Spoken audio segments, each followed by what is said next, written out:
candidate, what do we do now? I mean, you can't have the country just descend into chaos like it did in Libya after Gaddafi died, right? And Iran has had one secession since the revolution in 1979.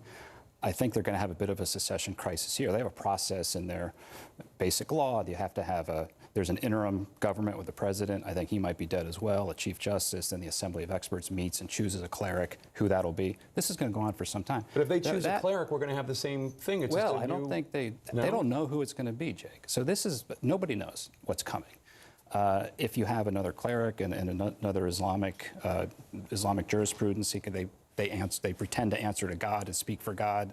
Or do you have a regime taken over by the Revolutionary Guards Corps, a more kind of nationalist hardline regime? Or do you have the Iranian people rising up in the streets, and then the decision is whether those security forces crack down like they did earlier, now that this regime has really come apart at the top?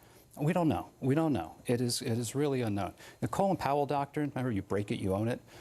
Trump doctrine here seems to be, we break it, and it's up to the Iranian people what comes next. So that's where this is going. But I mean, it's clear why this started, I think, overnight.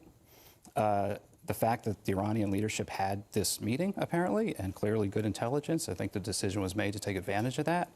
And it is extraordinary intelligence work and, again, ineptitude on the part of the Iranian leadership to get together like that.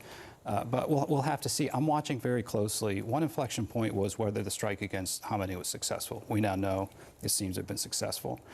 A second are the missiles. That's the one that really, what can Iran do? Their asymmetrical capabilities are significantly degraded, but their missiles are a real threat.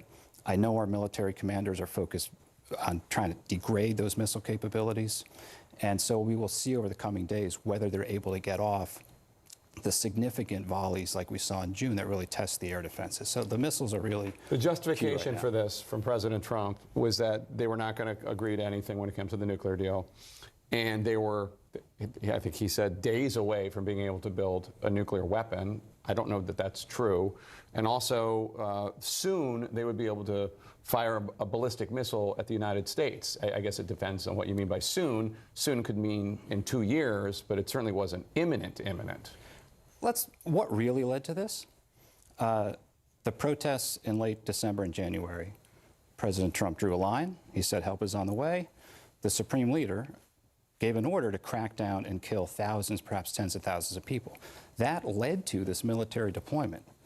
And then as this unfolded, everything came together. The missile issue, the nuclear issue, you had these nuclear talks, so everything kind of came